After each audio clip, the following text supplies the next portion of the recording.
Welcome aboard the National Football Show. Your boy Dan Sileo. Good afternoon, everybody. Wow. I mean, I got to tell you, wow. The noise, the music, the time of the year. Here we are coming down to the final home stretch of the NFL season, and we got a lot to hit on here, man. We thank you guys for coming aboard each and every single day like you do. Let me say this to you here, man. Started out by hitting the like button. You guys have been destroying that. We can't thank you enough for doing that, man. You've made our show one of the fastest growing shows in sports on YouTube. So we can't thank you enough here. God, the news going around the Eagles and the naysayers and the doubters on this football team. Everybody from across the landscape that are covering the National Football League, everybody's now doing this. Okay, well, the Eagles, they really are not a fancy football team. And then you look up and you're like, funny, they're blowing teams out and they're scoring 30 points. Okay? I mean, it's incredible to hear people talking about this football team. So, again, like I say, thank you so much, everybody, for coming aboard. You guys are awesome lining up like you do. Hey, I want to start it out by doing this. Bottom of the hour, Merrill Lynch. Merrill Reese is going to join us, Merrill Lynch. Jesus, I was talking about stocks earlier today with my boy Harry Mays on the middle. But at the bottom of the hour, our friend Merrill Reese, the voice and the golden voice of the Eagles, will join us. And we'll talk to him about this big turnaround as the Eagles now sit at 8-7.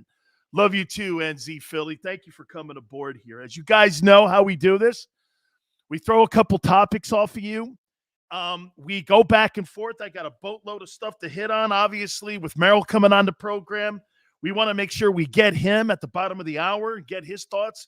But we always rely on you guys to bring some of the noise to the program here. So let's do this. Okay, here we are with 2 games left in the season. I don't know what your – thank you, Big Chris. Okay, Rasul Douglas Robinson yesterday, and now we started out with Merrill Lynch. I know, right? Oh, boy. Hey, CTE is a thing, as you could see now. CTE is a thing. All right. I don't know what your expectations were. Andrew, thank you. I don't know what your expectations were at the beginning of the year for this team, but I'm going to throw some now at you with 2 games remaining. You sit at 8-7 now. Okay? You sit at 8-7. Okay? Hey, Big Z just goes, did I miss you called Merrill Reese Merrill Lynch? Yes, you did. Rasul Robinson, thank you. Right. Oh, my God. 2 days in a row, man. Like I said, folks, CTE is a thing. Oh, man. Hey, how about this? So is dementia. Thank you. Okay, let me get to the topics. Oy vey, man, as my good friends would say. 2 games remaining in the Eagles season. Your expectations for the Eagle 2021 season, once it's concluded, make the playoffs, win a playoff game, have a 500 record. What would you be happy with? You know, I thought about this question this morning.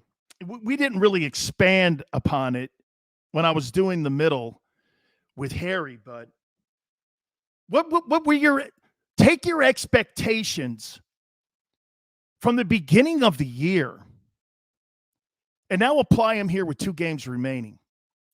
See if they kind of like collide. Would this be a success?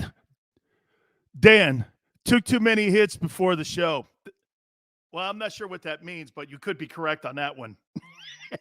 Hey, you could be correct on that one. That one you're not that far off of. Anyway,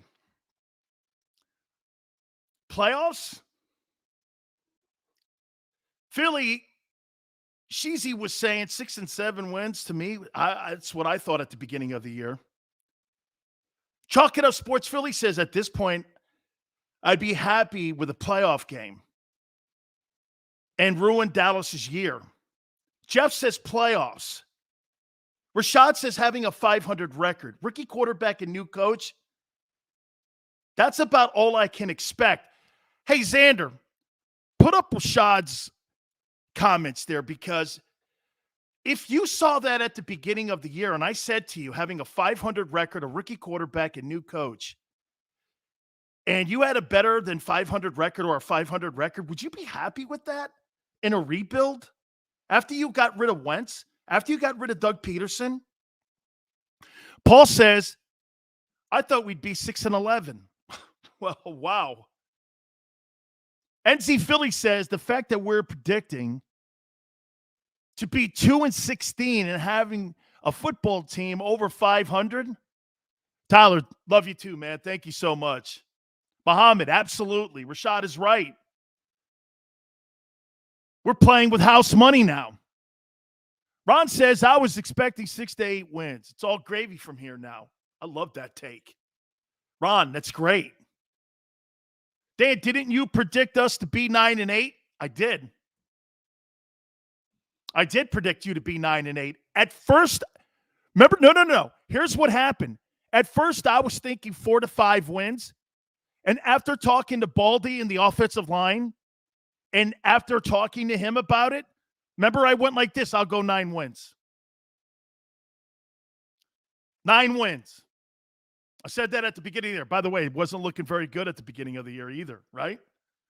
Carl says 10-7.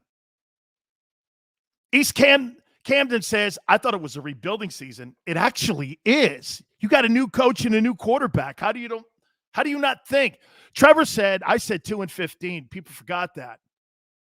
Trevor, you're happy with the Eagle 2021 season, right? Raheem says, season already a success. This is all icing on the cake now.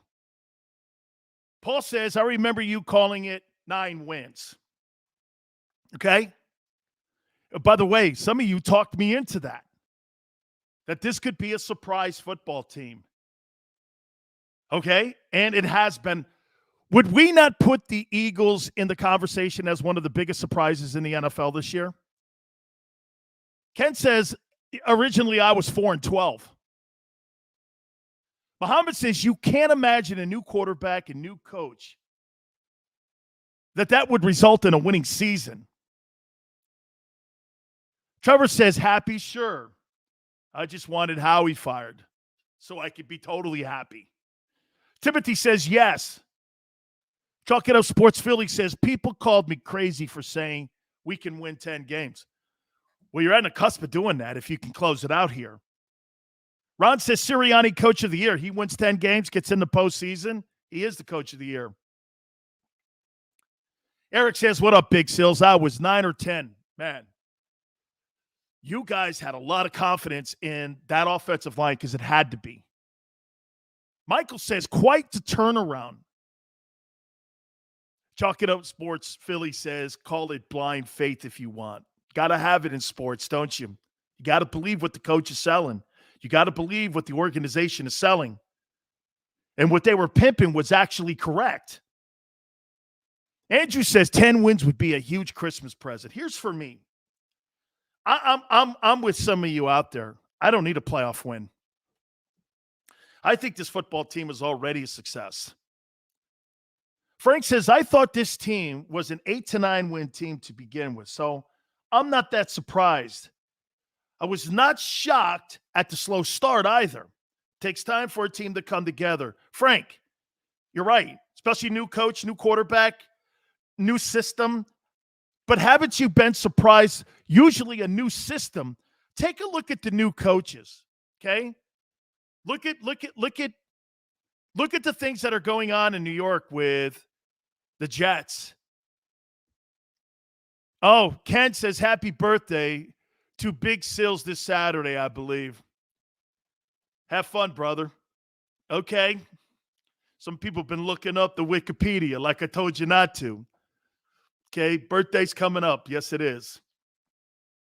Muhammad goes, we went from a Super Bowl playoff team 2 years ago to a losing season and back to the playoffs this year. That's pretty damn impressive. It is. Already looking forward to the postseason, says 215. Michael says you actually said it on the middle show with Mace. All right, fair enough, man. By the way, Ken, thank you very much for that. We really appreciate it. I think this has been a success already. Now, having a 500 record for a new head coach. Hey, Jimmy Johnson went 1-15 in his first year. Bill Walsh had a losing season in his first year. Bill Parcells had a losing record in his first year. Mike Shanahan was fired with the Raiders with his first job. Bill Belichick was fired from his first job with Cleveland.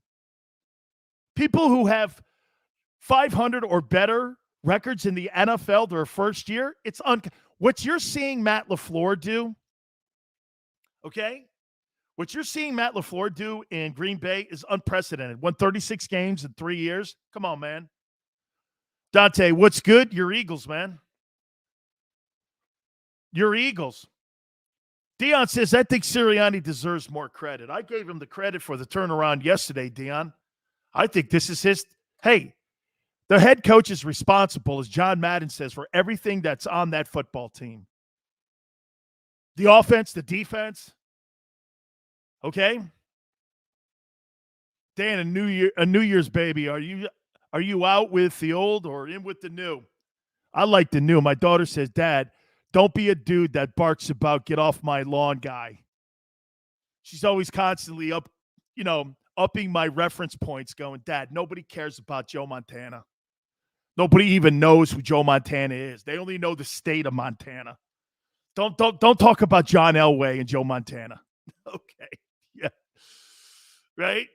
Nobody wants to hear it, Sills. No, Dad, please. Okay? Talk about today. Patrick Mahomes, Josh Allen. Yeah, she's right in a way.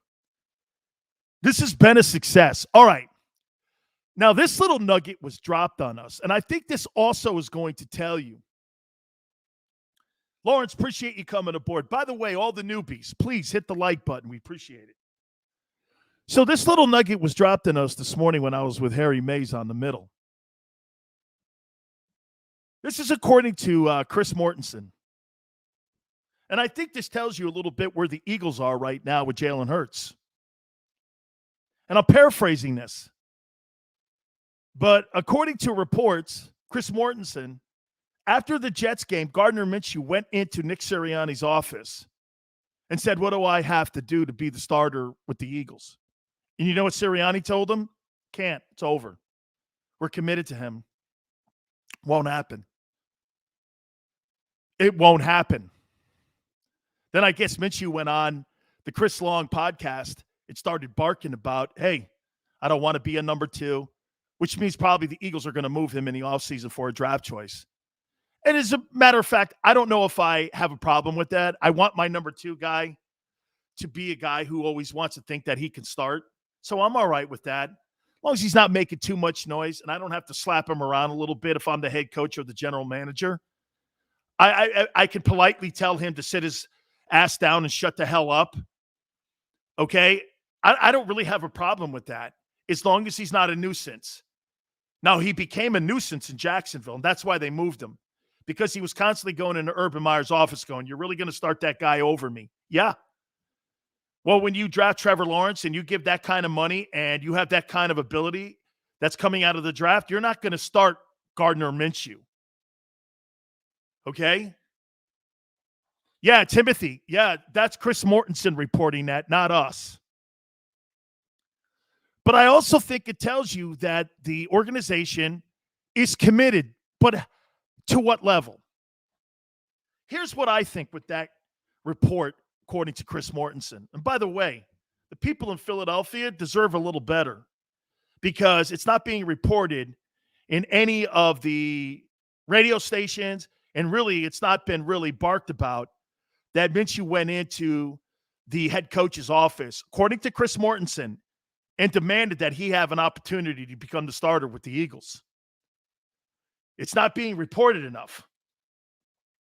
Okay? So what does that tell you when Sirianni says, not happening? I think they're committed to him. Now, to what level? To a Deshaun Watson level to a potential Aaron Rodgers issue and level, Russell Wilson level. To me, I would do this. I would make Jalen Hurts my starting quarterback until otherwise given notice. I would go all in on Jalen Hurts. Now, if the opportunity comes and I get a shot to take 3 swings at getting Deshaun Watson or an Aaron Rodgers or Russell Wilson, I'm going to take my swings. Because, folks, this is not a rip, and I've been telling you this all year. I am not a guy who sits here and falls in love with a guy. I don't do that. If I can upgrade the coach, if I can upgrade the position, if I can upgrade especially the quarterback, okay, I'm going to do it. No matter who it is. This is not a shot. Chris says Jimmy G. Dude, Jimmy G, I'm finished with him. I thought he would be somebody maybe Pittsburgh would take a look at, but his availability is dog shit. It's dog shit. That guy's never available. He doesn't play 16-game seasons. He's always hurt. Now you see why they drafted Trey Lance. Guys, I mean, dude, you got to be available. I mean, you can't even show up to the building because you've got some injury again. I can't have it. That can't – yeah, that's right. Lawrence, it's a cold statement here, but watch this. I never trusted Jimmy G. You can't trust Jimmy G. Torteville says Russell Wilson hasn't looked good, very good this year. No, he hasn't. But Carson Wentz didn't look good last year either. And Carson Wentz is going to throw for 35 touchdowns and have potentially an 11-win season. And plus, Russell Wilson was banged up this year. Guy missed a month of football. All right with him. I'm not writing him off going he sucks. Are you crazy? You think Russell Wilson – I'm not saying you do. But anybody who thinks Russell Wilson sucks because he had a bad year is out of their mind. That ability or lack of ability to run the ball in Seattle has been a major issue. Ever since they lost Marshawn Lynch, they've never been the same. Larry, Wentz is out, but haven't they changed the protocols? Isn't it 5 days? He may have a shot at getting back, in the game for this weekend. They're playing the Raiders. Can you imagine that? Guys, I'm going to tell you this. That really aggravates me about this COVID protocol bullshit. Okay? I'm going to tell you. You get vaccinated and you have a booster, you'll ask me to take a cortisone shot in my knee or in my back or in my neck to go out and fucking play. But you're telling me you're going to sit me for the sniffles and I'm not even sick? That is complete bullshit. That is ridiculous. Ridiculous. You canceling these bowl games? Kids aren't even sick. It's ridiculous. Unbelievable. 99% of the University of Miami Hurricanes are vaccinated with a booster. They're not going to play in the Sun Bowl because of, get this, you're not sick. You just have symptoms. Like a cold. Or like you have like aches. It's crazy. Absolute I looked it up on what the NFL is doing. That's why the NFL is trying to modify it as quick as they can. So you're going to take Wentz out of a potential playoff game against the Raiders this weekend and put some stiff from Texas in there to fuck the Colts season up. Wow. You talk about rigging the day. You know who's happy? Las Vegas. They're going to make a killing. Holy cow. Absolutely. Wentz being out will cost the Colts a playoff spot. And because of some bullshit protocol. Dude, that's ridiculous. Oh, hey. And get this. You have the symptoms. Dude, that's crazy. The way that none of these guys are sick. 10 of the Colts, get this, reported today, they're not sick. They're symptomatic or whatever it is. You're putting 10. Hey, you'll ask those same players. Hey, go with me on this one. You'll ask those same 10 players to take a cortisone shot or play after a concussion. Do you know when you're a boxer? Get me here. When you're a boxer, okay? When you're a boxer, they keep you out 6 months. When you're an NFL guy, you play within a week once you pass the protocols. We'll talk more about this, but let's get on to a happier note here. And I got to tell you, man, I am absolutely excited about this Philadelphia Eagle team. If you told me at the beginning of the year, you're sitting here telling me that this Eagle team would have turned this thing around, would have won 6 of the last 8 ball games, okay, and they would be ready to rock and roll, then guess what? No question about it. It's got to be one of the biggest turnarounds. All right, we're going to take a timeout. Then we're going to get to our friend Merrill Reese, the golden voice of the Eagles, next. You keep it right here on the National Football Show. This is Joe Krause of Krause's Coats, inviting you to donate a slightly worn coat or jacket and help veterans stay warm this winter. Go to Krause's Coats on Facebook to help those who've served. Have a happy holiday.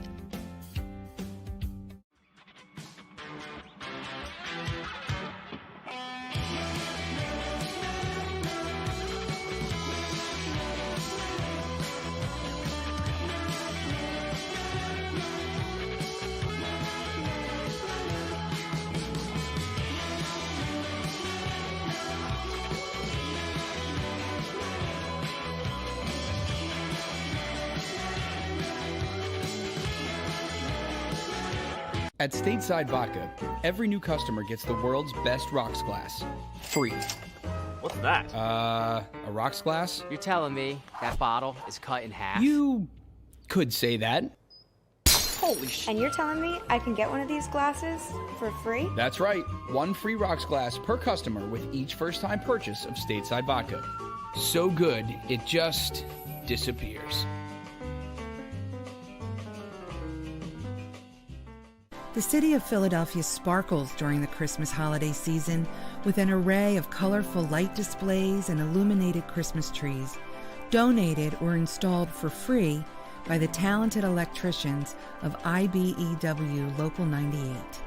To learn more about who we are, what we do, and career opportunities at IBEW Local 98, visit us at www.ibew98.org.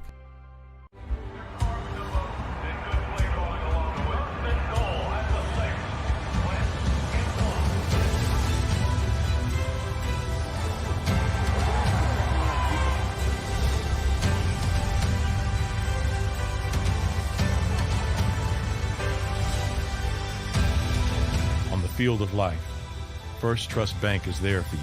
Champions on 3. 1, 2, 3. Because Philadelphia dreams deserve a Philadelphia bank. As a hard-working American, you've never experienced how tough life can be until now. A catastrophic injury while working on the job. A personal injury from someone else's negligence. Turned away by other law firms in the region who didn't bother to learn your story. It's time to meet the Fritz & Bianculli Law Firm and managing partner Brian Fritz. Badly injured? Call the Fritz & Bianculli Law Firm. Find out why they say, we got this. Go for the midnight dares. Go for the game. Go for the hits. Go for the fans. Go for the win. Go to Ocean Casino Resort. Book your trip at theoceanac.com.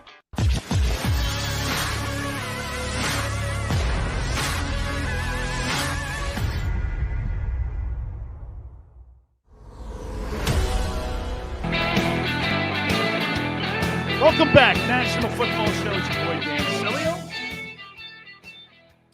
What an absolutely great turnaround this football team has had. I mean, amazing, the Eagles and what they've been able to do. Really, both sides of the football, too. I mean, you know, you could say all the things you want about how quirky and how kind of little different maybe that Nick Sirianni's been. But you know, one thing that we have been saying here, Gary Cobb says it, Seth Joyner says it, everyone says it, that these players want to play for Nick Sirianni. And it's been an absolute great turnaround. 8-7 with 2 to go now, with an opportunity to win 10 ball games. Who would have thought that? And what could have been considered a rebuild at the beginning of the year. Let's bring our friend on here. And truly one of our friends here that has been watching this football team just this year, but the last 50 years when it comes to Eagle football. And hopefully you had a great holiday. And thank you for doing this, Merrill. Thanks for stepping in with us. I'm happy to be here, Dan. Always happy to be on with you. Thank you so much. Merrill, have you been surprised by the turnaround so far this year? Sure, I have been. I mean, going into the season, I was pretty optimistic because there were a lot of things I like about this team. And, of course, they got off to an amazing start routing the Falcons in Atlanta. But after that, they just went on a tailspin, and it looked like it was going to be a long, tough ride for this team. When suddenly they turned it around. They got going, and they have won 6 of their last 8 games, and here they are above the 500 mark for the first time since opening day. And you're right. Nick Sirianni has had a lot to do with it. Nick and his whole coaching staff, especially the most veteran coach on this team, and that is Jeff Stoutland. He is probably, I don't think, Dan, there is a better offensive line coach in the National Football League. In all of these 110 years or whatever I've been doing the games, I've never come across a better offensive line coach. I've been with some very good ones. Under Andy Reid, Juan Castillo became a very good offensive line coach. But Jeff Stoutland's right there with the best I've ever been around. Yeah, Alex Gibb and Hudson Hawk, those are some of the names in the NFL history that have been really outstanding offensive line coaches. And Stoutland, of course, was at Alabama with Nick Saban building those offensive lines. He's just a tremendous guy. What side of the ball have you been more pleased with their play? I'll tell you something. At the beginning of the year, a lot of my defensive friends like Seth Joyner and I are sitting there going, man, they're so predictable. But Jonathan Gannon has done a hell of a job on that side of the football. They're one of the top defenses over the last 8 games. I mean, Merrill, they've really done an outstanding job against football teams, holding them to low points, second fewest yards given up. I mean, that's been a hell of a side of the ball, but the offense is starting to throw 30 points up. What side have you been the most impressed with? I think both. I think you have to take this all to view this accurately. You have to say that early in the season, they played some very, very tough teams. I mean, they played Tampa Bay. They had a tough schedule at that point and did not do well. But the back end of the schedule has been significantly more workable for them. And the competition hasn't been nearly as good. But you can't really measure it because they haven't just been beating these bad teams. With the exception of that one glitch a month ago against the Giants, they have been just annihilating bad teams and inexperienced or below par quarterbacks. So but you can only play who you play. All you can do is play your schedule. And somebody said to Jonathan Gannon today about the fact that this defense, how does he feel about the fact that if you look statistically, this defense in a lot of categories is top 10. And he said, really, to be very honest with you, I don't read a whole lot of that. The only stat that I care about is 8-7, which is where they are right now. They went from 2-5 to 8-7, and that tells you a lot. I would say this to you too, Merrill, that the Eagles have the remedy to frighten teams like that have the big player quarterbacks like Aaron Rodgers, Matthew Stafford, and Brady. And I'll tell you why. The things that you just said, if you could defend a run and you're the number 1 rushing attack in the NFL, that keeps the opposing quarterback on the sidelines. If they do get into the playoffs and run, they've got their fate in their own hands, obviously. They win out. It's in their hands. They're going to be a playoff team, and most likely they're going to end up being a team that's going to face one of those big-time quarterbacks. But don't you think they have the recipe to beat one of those high-powered teams because they can do the 2 things that we just mentioned? Well, they can. They can. And can they give them a game? I would hope so. I think one of the biggest improvements, one of the biggest things this year has been watching Jalen Hurts develop. Dan, people talk about his running ability. He's a great athlete, but I believe his arm talent is very much underestimated. He has plenty of arm. If he's a little bit underthrows somebody, everyone says, "Oh, the arm isn't strong enough." Well, you know as well as I that your average high school quarterback could loft the ball 50, 60 yards downfield. You measure arm strength with the velocity where you can deliver the ball on a rope on that 18 to 20-yard out pattern. And he can get it there in no time flat. He has plenty of arm. He's got to improve in reading the entire field. You know, in high school, they read a third, in college, about a half. In the NFL, you've got to read the whole field. And he's getting better and better at that. He makes the running game better because they have to account for one other guy who can run the football. So that helps everybody. But he's dedicated. The players love him. He's got leadership. I think he's the total package. I think we are only seeing the beginning of Jalen Hurts. I think he has an extremely high ceiling.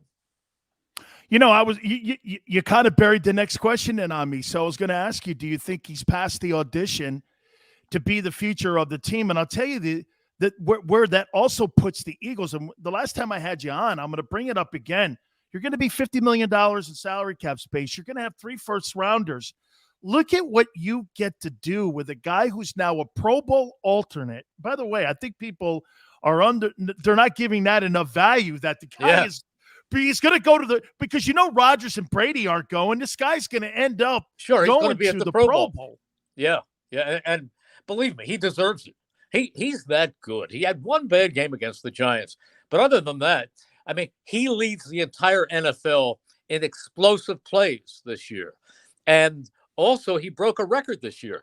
He broke Michael Vick's record for quarterback touchdowns. He's got 10 now. And he's got a pretty good ratio of 16 touchdown passes to 9 interceptions.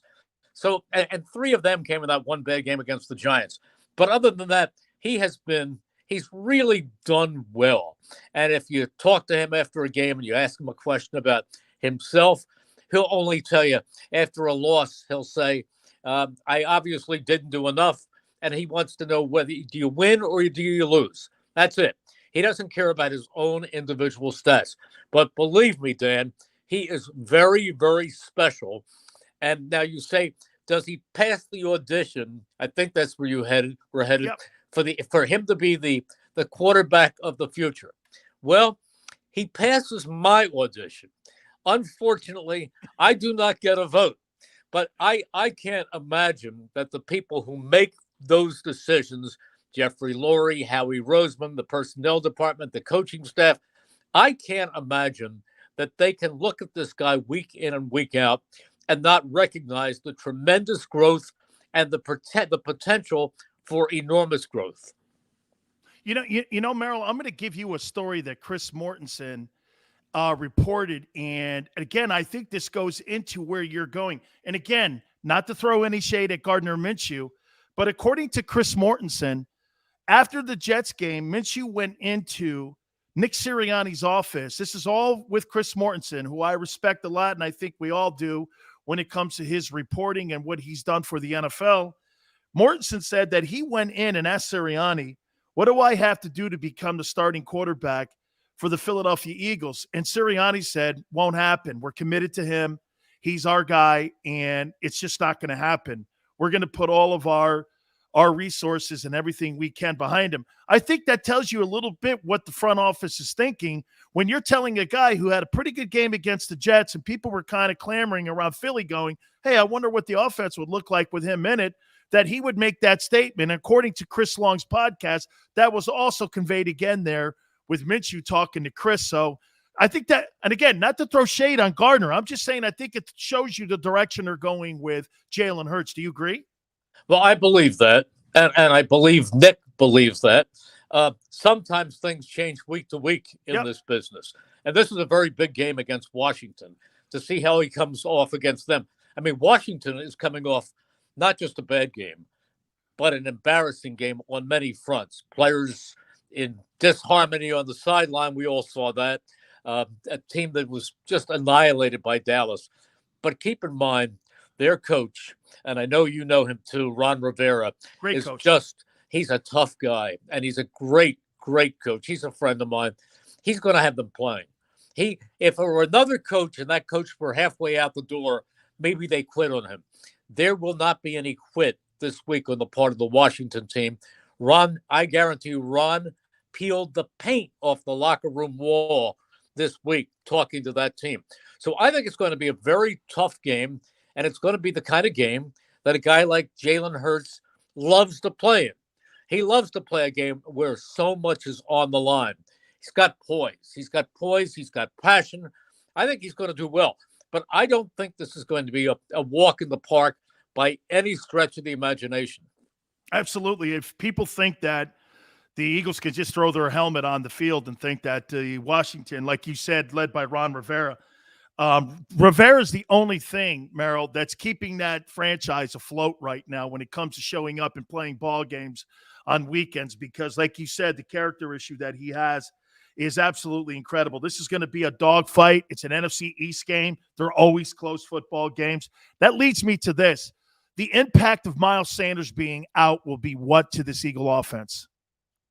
Significant, but not fatal, because they have depth in that running back department. Now, the good news is that Jordan Howard, who left with a stinger, according to Nick Sirianni, was doing well, and he was optimistic about having Jordan Howard this week.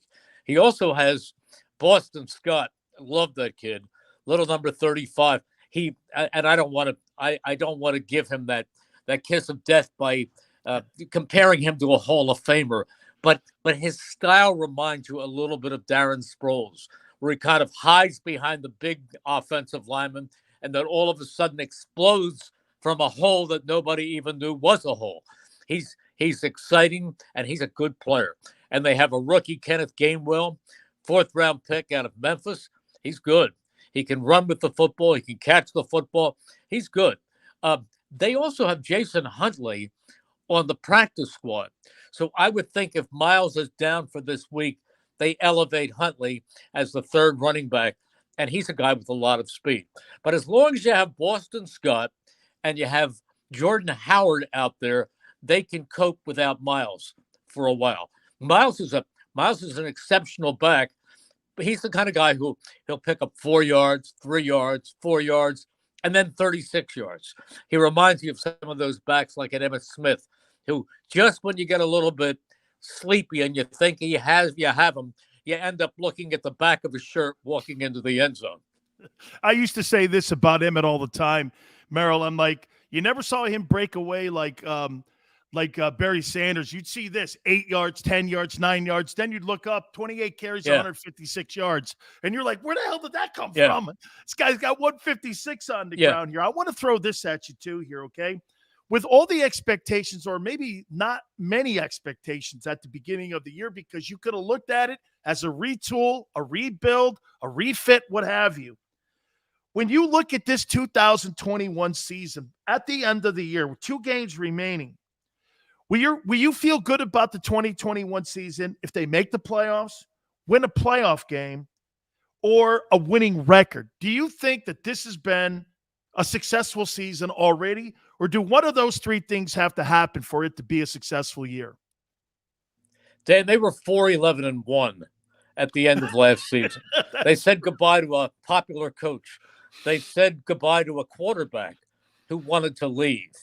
And they brought in their 2nd-round draft choice and let him play.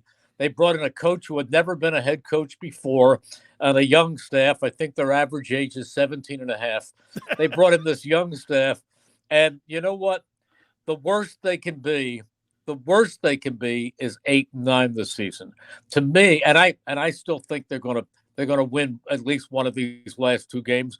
But if 8 wins is it for this season, if you want to be realistic and honest, it is still a successful season. Now, the players can't think like that. The players have to think that next Sunday is do or die. Next Sunday is the most important game they've ever played in. And for some of them, it is. But they can't puff out their chest and say, you know what? Once upon a time, I'm going back to the 2004 NFC Championship game that launched them into the Super Bowl. I remember Jim Mora was the coach of the Falcons, and they had exceeded expectations. And he made a statement. And the minute I heard this out of his mouth, I said, uh-oh, they're in trouble. He said, we're playing with house money. You know what? In the National Football League, there is no house money. When you're in a particular position, you have to put everything into it. And if you win, you succeed. And if you lose, there is a sinking, horrible feeling. And that's how every guy has to treat this. No house money. They have an opportunity to nail down a playoff spot. If a couple of things happen, they can even nail down the playoff spot this Sunday. So get into the playoffs, and it's a phenomenal season. But to be detached from all of that cheering and emotion and just look at it clinically and honestly, regardless of what happens, this is a pretty good turnaround. Finally here, there were two moments this year that I wonder if you think that this is maybe the identity of the football team and how this thing got turned around. Early in the year, I can't remember the game, Merrill. Fletcher Cox and Jonathan Gannon had a back and forth, and it was like, well, we're just a little confused right now. We're not on the same page. And then there was another scene where you saw Nick Sirianni getting into Jalen Hurts' ass. You even saw it a little bit about, him confronting him about being reckless in this Giant game just recently here. And yet, that was in the Washington game. And in the Washington game. And yet all of that kind of galvanized that group instead of, and I asked your partner, Mike Quickness, he goes, Eagles a year ago could never win a game like that, being down 10 points. And somebody hollering at the quarterback who was here, he would have melted in a frying pan. That wouldn't have happened. Do you think that that's been one of the major differences? And no shade on Doug. I'm not throwing any shade on anybody, but maybe just a new voice, Merrill, that the players, Gannon got together. The head coach is with the quarterback. They're going back and forth. They built the relationship. It just seems to be everybody's in the same boat rowing in the same direction this year compared to a year ago. Is that fair? Well, I don't know that it's completely fair to Doug, because I think Doug was a pretty in-your-face, tough coach. And I think it is fair to say that Jalen Hurts was asked about that after the game, after that Washington game, and he said, I want to be coached hard. He told that to Nick Sirianni. He is a coach's kid. He said, I'm used to having my father, the coach, in my face. He said, and that's what I want. I want to be coached hard. Now, I'm not naming any other names, but there was another quarterback once upon a time who, when anything was thrown at him like that, might just saunter over to the bench and put a towel on his head or look down. You had to be pretty careful. It was, quarterbacks could not have thin skin, and this one doesn't. This one just picks himself up, dusts himself off, and doesn't make the same mistake again. And if he does, as he did this week with a fumble against the Giants, he just put it behind him, and he's got great demeanor. He's got great poise. He has a short memory. He just forgets and moves on. But I also think Doug was a terrific coach, and if I may throw in a plug, I think if Jacksonville is smart, they will beg Doug Peterson to come coach Trevor Lawrence, and he can make him the kind of quarterback that you expected him to be. Absolutely. Either there or Vegas with Derek Carr. Could you imagine him with Derek Carr in Vegas with that team too? You got an experienced quarterback. By the way, I've learned one thing talking to folks in Philadelphia. I'm not allowed to bring up that previous quarterback's name. So what I've now dubbed him, I've called him Fredo Wentz. You're nothing to me. When my mother comes to the house, I want to know in advance so I won't be there. That's a scene from The Godfather, Merrill. So I've been told to call him Fredo Wentz from now on. So I leave it at that. We drop the mic, and I thank you very much for coming aboard. Listen, I only wish him success. He's a good person. I hope he does well. But I will only say that right now, Jalen Hurts looks like the right quarterback for this team. And if not this year, believe me, he's going to bounce back, and he's going to take them They will be a contender next year. They'll be a real contender. The fact that they've gone this far, and if they get to the playoffs, it's a great learning experience for this team. They're not a Super Bowl team. I mean, you'd have to really hit the lottery for this team to get through 3 playoff teams and end up in Las Vegas. That's a real long shot. But if this team can just get to the playoffs and get the experience of going into a playoff game, it will help them in the future. But I will tell you this, if they continue to show patience with Jalen Hurts and watch this team build, listen, why would you want to – you talked about the 3 first-round draft choices. Isn't it good that you don't have to use it to go out and get another quarterback? I would – that's early. Maybe, I'm sure you'll have me on in the spring. But I would trade 2 of those first-round picks and move into the top 10 and take the best defensive player available. I mean, I love Aiden Hutchinson like everybody else, but I think he'll be gone after the first pick. But get another good player. Get a Kyle Hamilton, a safety from Notre Dame. Get kid Thibodeau, that kid Thibodeau from Oregon. Thibodeau's another one who was riding high for a while. He's another great one. And Debo, the other pass rusher from Michigan. There's a lot of good ones out there. There's the defensive tackle from Georgia, who is huge. Jordan Davis. Yeah, he's something too. So there's a bunch of them out there. So don't even think about a quarterback, and don't even think about taking 3 first-round draft choices and drafting for Russell Wilson or trying to get Aaron Rodgers. Forget all of that stuff. Work with what you have and build that defense. I just dropped the mic. That's Merrill Reese. I appreciate it, brother. Happy holiday. Have a great new year. And thank you so much. And by the way, spring, I doubt it. We'll be on sooner than that. Thank you so much, Merrill. Thank you, Dan. Always fun being on with you. You bet. That is our friend Merrill Reese there. Yes. Oh, by the way, put your money on him too. You could go to Merrill Lynch and have Merrill Reese. Thank you. Go leave it on to me. By the way, guys, please hit the like button.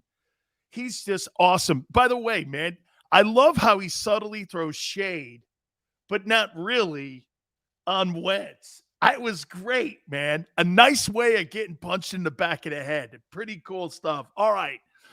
We'll continue. We'll get to your thoughts about the mic drop there, man. He says he's all in on Hurts. Mel Reese is all in on Hurts. You keep it right here on the National Football Show. This is Joe Krause of Krause's Coats, inviting you to donate a slightly worn coat or jacket and help veterans stay warm this winter. Go to Krause's Coats on Facebook to help those who've served. Have a happy holiday.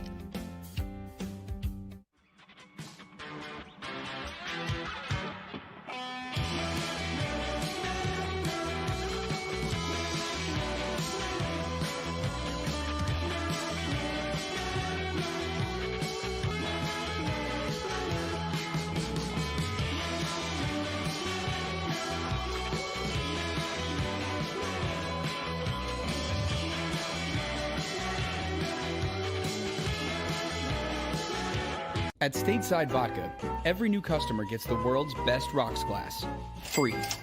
What's that? A rocks glass? You're telling me that bottle is cut in half? You could say that. Holy shit. And you're telling me I can get one of these glasses for free? That's right. 1 free rocks glass per customer with each first-time purchase of Stateside Vodka. So good, it just disappears. The city of Philadelphia sparkles during the Christmas holiday season with an array of colorful light displays and illuminated Christmas trees, donated or installed for free by the talented electricians of IBEW Local 98. To learn more about who we are, what we do, and career opportunities at IBEW Local 98, visit us at www.ibew98.org.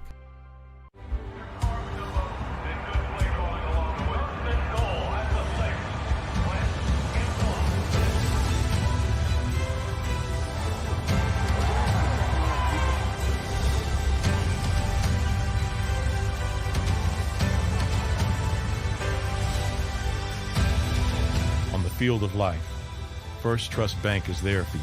Champions on three. 1, 2, 3. Because Philadelphia dreams deserve a Philadelphia bank. As a hardworking American, you've never experienced how tough life can be until now. A catastrophic injury while working on the job. A personal injury from someone else's negligence. Turned away by other law firms in the region who didn't bother to learn your story. It's time to meet the Fritz & Bianculli Law Firm and managing partner Brian Fritz. Badly injured? Call the Fritz & Bianculli Law Firm. Find out why they say, "We got this." Go for the midnight dares. Go for the game. Go for the hits. Go for the fans. Go for the win. Go to Ocean Casino Resort. Book your trip at theoceanac.com.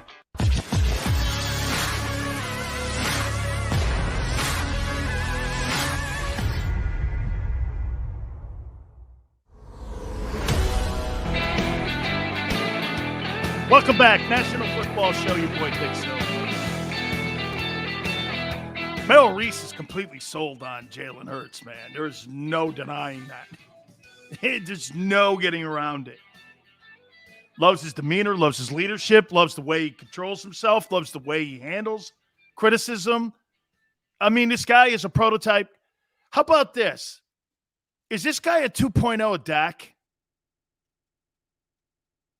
I think Dak is a great franchise quarterback for Dallas. Guy says the right things, does the right things. League's got great respect for him. People in the league like him. Coaches around the league respect him.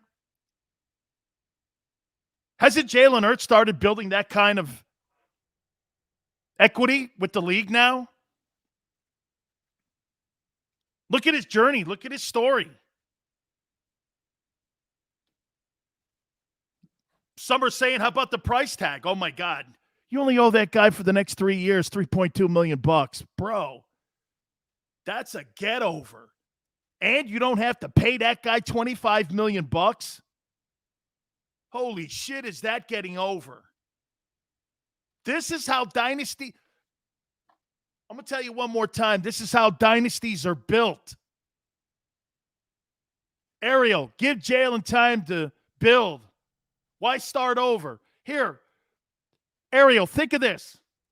What were the two common denominators between the Patriots and Seattle over the last 10 years? For the Patriots, it was 20. What was it? You didn't have to pay Brady for 5 years. Look at what New England had in their hand for 5 fucking years. Brady was a 6th rounder. You weren't paying him big money in New England. As a matter of fact, he was never the highest paid player in the league at any time in his career in New England. That's right, he was the quarterback. Think of that. 5, and look what they had in Seattle. You had a 3rd rounder. He was making less than what Jalen was making. Tavares Jackson made more than him for the first 3 years that Russell Wilson was in Seattle. Do you know that when Russell Wilson brought a team to the NFC Championship game, Tavares Jackson made more money than Russell Wilson? How crazy is that? And he wasn't even the starter. You're able to build your defense. You're able to build your O-line. More importantly, you're able to build the depth on your team. Big Chris, Hurts is a 2nd rounder. Lee says run the ball is code for I hate Jalen Hurts. To me, Lee, run the ball. I think that's a great thing. Mark says this. 11 draft picks, a cheap QB, if it's done right, you could be on top of the NFC in a year or two.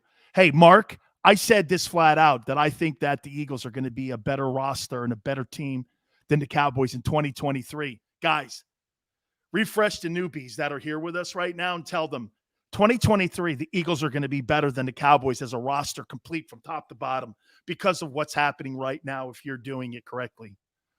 Okay? If this thing's done right, Mark, you're right. If it's done right, okay? If it's done right. Let me throw this at you here. So Jalen Hurts, if he plays these next 2 years on track, okay? 31-25 in passing yards, 880 yards rushing with 10 touchdowns, 17 TDs to 10 picks, 61-1 completion percentage. I'd like to have that higher.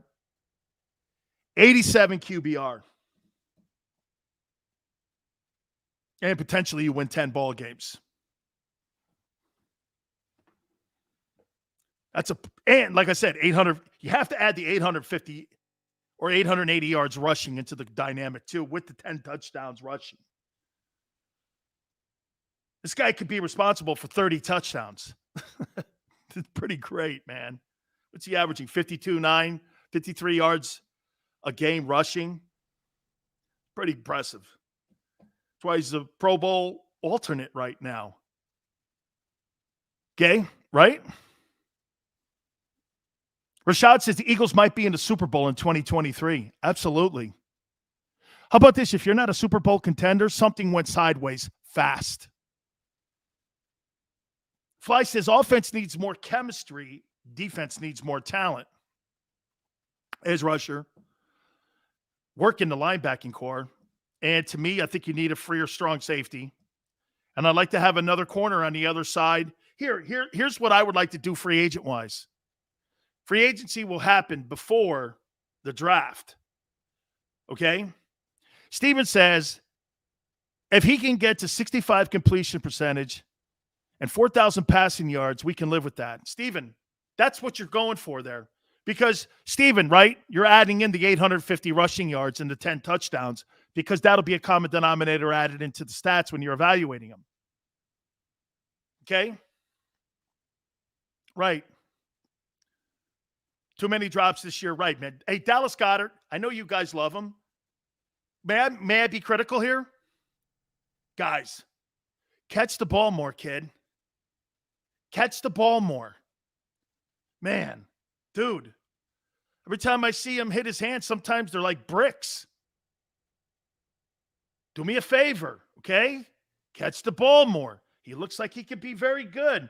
I don't know. Catch the fucking ball, kid. He aggravates me. By the way, I just was reminded, please hit the like button. Thank you. Guys, especially a lot of new guys coming on here today. Williams says 11-4 NFL, NFC East. Bro, let me tell you something, man. I think this Eagle team got a chance.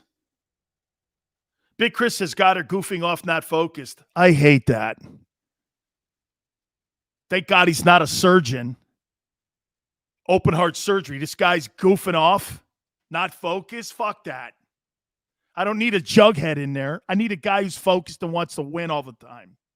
You know, say what you want about Gronkowski, how goofy he is off the field. That guy's focused on the field all the time. He's a gamer. I don't care if you're a goofball off the field. But when you're on the field, you have to be hyper and laser focused. Why do you think he's one of Brady's number one guys for all time? Why do you think he wanted him there as a security blanket? Catch the ball, goofball. Honestly, man. Got to have people who are completely focused. How many times you said there was a play against the Giants? Open in the flat. He gets the ball to him. Nobody's in front of him. He has open field and he drops it. I'm like this. That would have been a 15-yard gain for him. Zach Ertz catches that. And, of course, if somebody would have thrown a shoe in front of him, he would have fell. That's the one thing I say about Zach Ertz. I know you guys love him. Throw him the ball. He ain't going far past that throw. That guy's yards after catch was pathetic. That's why he was never in the conversation with Travis Kelce or Gronkowski. Because he wasn't a playmaking guy like that was going to do a breakaway like Kelce was or Gronkowski up the seam. Okay? He's a good player. I'm not I'm not pissing on that. Big Sills, watch the video of Goddard getting KO'd in a bar fight. Oh, my. Wait a minute. He got his ass kicked and it's on film? Not a good thing. I will. So wait a minute. Dallas Goedert has it on film that he had his ass kicked in a bar fight? All right, I'm out. Wait. All right, I'm sorry. Hey, wait a minute. I'm sorry. I'm going to have to gather myself. B.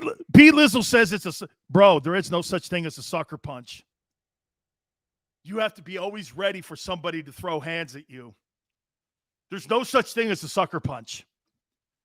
Okay? You're in a bar and somebody's always drinking a can of Courage. Somebody's always sitting there with that can of Courage and he's always going to come up and test you. That's why when you wear the heavyweight championship of the world around your belt like Big Sills does, and he's never given it up. I'm 168-0.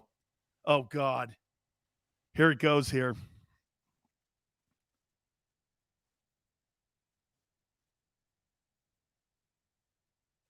Jeez.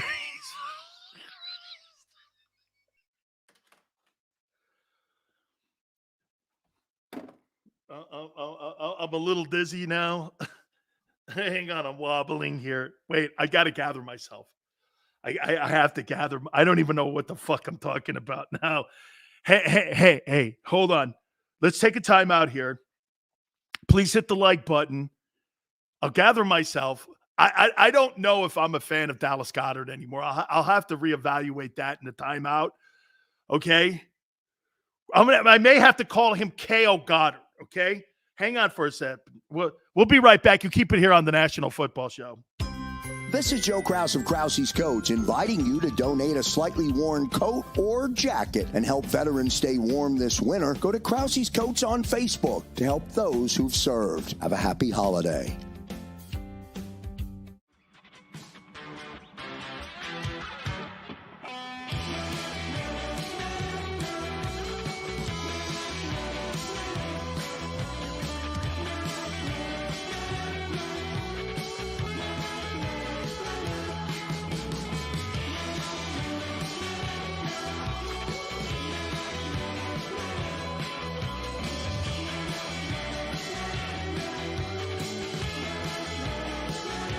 At Stateside Vodka, every new customer gets the world's best rocks glass, free. What's that? A rocks glass? You're telling me that bottle is cut in half? You could say that. Holy shit. And you're telling me I can get one of these glasses for free? That's right. One free rocks glass per customer with each first-time purchase of Stateside Vodka. So good, it just disappears. The city of Philadelphia sparkles during the Christmas holiday season with an array of colorful light displays and illuminated Christmas trees, donated or installed for free by the talented electricians of IBEW Local 98. To learn more about who we are, what we do, and career opportunities at IBEW Local 98, visit us at www.ibew98.org.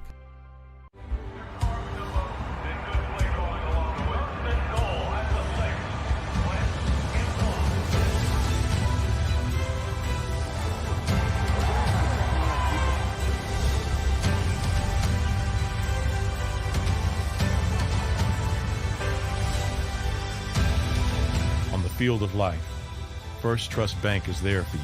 Champions on three. 1, 2, 3. Because Philadelphia dreams deserve a Philadelphia bank. As a hard-working American, you've never experienced how tough life can be until now. A catastrophic injury while working on the job. A personal injury from someone else's negligence. Turned away by other law firms in the region who didn't bother to learn your story. It's time to meet the Fritz & Beyond Cooley Law Firm and managing partner Brian Fritz. Badly injured? Call the Fritz & Beyond Cooley Law Firm. Find out why they say, we got this. Go for the midnight dares. Go for the game. Go for the hits. Go for the fans. Go for the win. go to Ocean Casino Resort. Book your trip at theoceanac.com.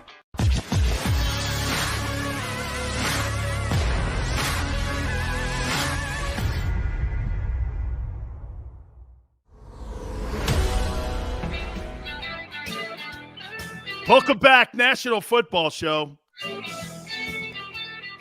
Dallas Goedert got hurt. He got hit so hard in the eye, it blackened my eyes. So I'm sorry, I have to cover my eye here. Hold on for a second. That guy got hit in the face so hard, my fucking eye hurts.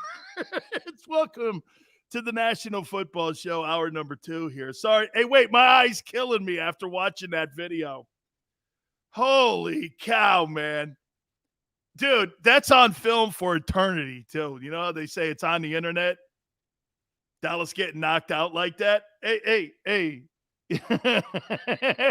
Muhammad, hang on here. Hold on here. My dad called it NyQuil. Oh, hold on here, man. My eye hurts. My eye hurts watching that thing. Holy cow. Should we call him Sleepy? Oh, my God. There's no way I could root for a guy like that got knocked out. There's no fucking way I could root for a guy that got knocked out like that. No way. Hey, let's just say this. You guys bring him up. I'll give him kudos. But, man, you get put to sleep like that, talking shit to somebody. Somebody went, it's a sucker punch. Dude, there's no such thing as sucker punches in bars. No such thing. Because you know there's Henry Hero in there. Right? Henry Hero, I always get this. Watch this. Here's what I get. So you're like, Dan Sileo, you one of them strong guys, right? No, dude, I'm lifting beer bottles now. I know this guy's getting ready to throw hands on me. And the reason that Big Sills is the heavyweight champion of the world, 168-0, and I continually to wear the belt around my waist, even though the waist has gotten bigger. I'm always prepared for idiots like that. Okay? Well, you know, back in high school, I was really a great player. And I'm like, I'm sure you were. Probably what? All area? Right? Oh, and let me guess. A catastrophic knee injury fucked you over. Yeah, how'd you know? I don't know. Same story, right? Well, you know, I was really me and Al Bundy, man. We ran the room. We ran it. And there's always one guy that wants to throw hands in the room. Then you got to put him to sleep. And then the rest of his little buddies, this is what you do, is you bark at him and you go, and you take a scene, here. And you take a scene from Unforgiven. Any other you motherfuckers want to come and mess with me? I'll come back and kill every one of you sons of bitches. Seals got you a Goddard jersey. Yeah, okay. Man. Wow, embarrassing. Holy shit, man. Utterly. It wobbled me. I won't lie to you. It wobbled me. Jesus criminy. Hey, wait a minute.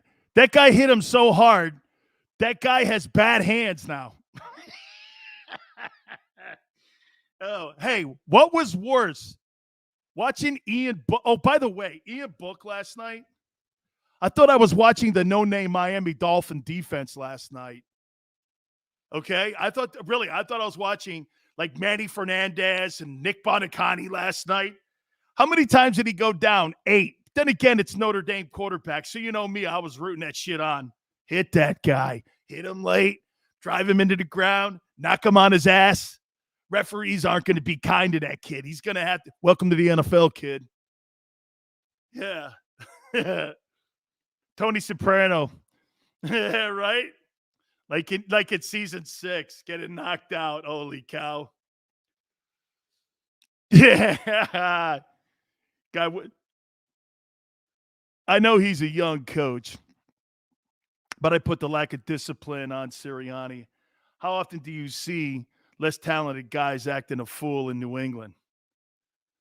Hey, man, the football team right now, I think Nick Sirianni's doing a heck of a job with his football team. I do. Noodle says this, that's why he gets all the yak he can take a hell of a hit. I guess so, man. He's better than anything Zach Ertz ever was. Zach Ertz, man, he just does not. Watch this. Throw him the ball. That's where he lives. That's where that guy lives. He's not getting any more positive yard. I watched him in Arizona, and I'm like this. Does that guy ever break away with anything? He's got good hands. Can't block worth shit. And he just doesn't get yards after the catch. I don't know. I look at him and I'm like, I don't know. No, Chris, Zach Ertz couldn't block. Who got punched in the eye? No, we were playing the video of Dallas Goedert getting destroyed. Jesus Grammy. Undefeated, my friends. Always be prepared for a toolbox to come up and challenge the king. There's a reason they drink courage. Okay? Guys will go and drink their courage and come up, hey, you know, man, I used to be this guy and I could take your ass. Yeah, I know you can, guy. Sit down before I put you down. What do you mean sit down before I put you down? Son, I'll tell you what, you'll think you're in an animal shelter when I'm done with you. Okay? I'm going to euthanize your ass if you're not careful. I was terrible back in the day. Okay? Oh, I was terrible. Dude, I'm going to euthanize your ass in a minute. All right, man. Let's continue here. Washington, don't let that game jump on you, man. Yeah, hey, Lawrence. Oh, he was terrible. Guy, you keep bugging me. You keep fucking with me. I'm going to euthanize your ass. I'm retired now, though, man. I'm a lover, not a fighter anymore, and an eater. Thank you. Yeah, I'm not a tough guy anymore. Tough guy went out a long time ago. Steven, nice one. Jalen's rookie year over Josh Allen's rookie year. Huh? Okay. Hey, Xander, you can Chuba Topanga. He just said I'm a big eater. Oh, okay. All right. Pie eater? Nah, not so much a pie eater. Big Sills don't like desserts that much. I'm more of a meat dude. Hey, Don. Spaghetti. Internet tough guy Sileo. You mean like radio tough guy calls in? Hey, Howard, you think you're some big tough guy talking shit on Ben Simmons, huh? I'll come down there and beat the hell out of you. The guy's 5'6" when he shows up to a remote. You're the dude? Dude, you need a Tokyo phone book to look. How many times do you show up at these remotes? And 90% of these guys need Tokyo phone books to look you in the eye. Okay?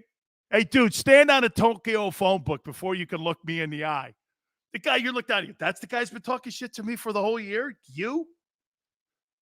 Little Nicky Taylor? Nick, you're 5'1". Get on a Tokyo phone book. What are you, crazy? Yeah, you're the guy, man. Talking shit on all the guys. You think you can? I know I could take you there, Nick. Holy cow. I could take a slingshot and crush you with it. Okay. Oh, Cole, Big Sills is 6'1.5". How you doing? Okay. 6'1.5". I know Xander doesn't make me look very tall or very pleasing on, our show here. He's 5'8" in heels. Thanks, Chris. Kiss my ass. This is the holidays. Aren't you supposed to be nice to me? Oy. By the way, please hit the like button. These guys are all talking shit on me. Here, I'm starting to feel this. Sills. Okay, you had your fun with Dallas. Okay, you had your fun with Dallas. He's one of our guys. So he got the shit kicked out of him. Okay, know this. You talk shit on one of us, you're talking shit on all of us. So, until this guy goes somewhere else, got to back him here a little bit. Okay, I'm going to ban Beast. Beast, you're getting banned. Mother comment like that, you're getting banned. No cute comments. Okay, no cute. Don't ever tell another guy he looks good. Hey, do you think I look good in this shirt? No, I think you look fat like a frigging jackass in this shirt. Don't ever ask me that. Yeah, don't ever ask a dude, how do I look? Guys are not supposed to ask other guys how they look. That's not happening. Don't ever go, hey, Bob, man, you think these shoes look good on me? Dan, what do you think of this shirt? I don't know. What do you want me to say? Yeah, you look handsome in the shirt. I can't even do it. No, you look wonderful in that. You look wonderful. Xander, you look wonderful in that JAKIB Media shirt.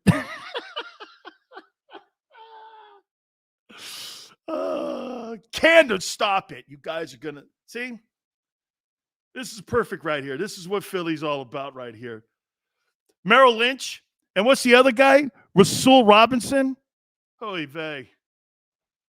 Oh, Maron, man. 2 days in a row, man. By the way, they'll never be forgiven or forgotten. Is that how it works? These guys are like elephants in here. Rasul Robinson? Like, who's that? I don't know. Who's Merrill Lynch? I know it's a firm out of New York that you once, like, maybe worked there. No, it's Bear Stearns. You're making Dan nervous. Yes, that would make me nervous. Dan, you're cute? Yes, that would. Sileo, you need rubber bands in your goatee like Lou Albano. God, I love Lou. PA Sports 5 says we need more offensive weapons, some pass rushers. Sills versus Dallas in a celebrity death match. I'm in for that.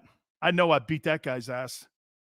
Carson Wentz. I'm not supposed to bring up Carson Wentz. By the way, you remind me about what we were going to hit on a little bit in the last hour. Two things that start out, right? Next year before the April draft, free agency and then the draft, right? Where would you go? Watch this. Draft,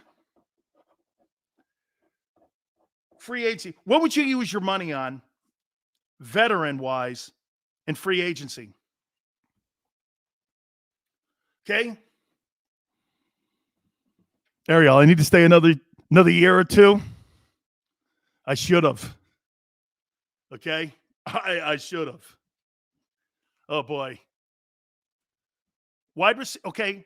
Then he says wide receiver, a veteran wideout, a DE, running back, LB. Veteran wideout. I see wideout a lot. I'm going to agree with that.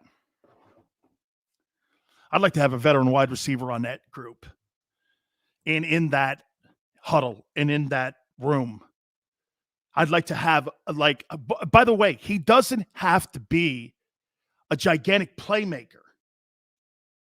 What he has to be is a guy who's productive, is a professional, and can really bleed into the young dudes. Wow. Chris Goodwin? Is he on a one-year deal with is he on a one-year deal down in Tampa? Is Chris Godwin, is he on a one-year deal down there? I don't remember what that was, that contract that he signed. I thought it was a one-year contract. Watch this. Wide receiver. I don't want a wide receiver out of the draft.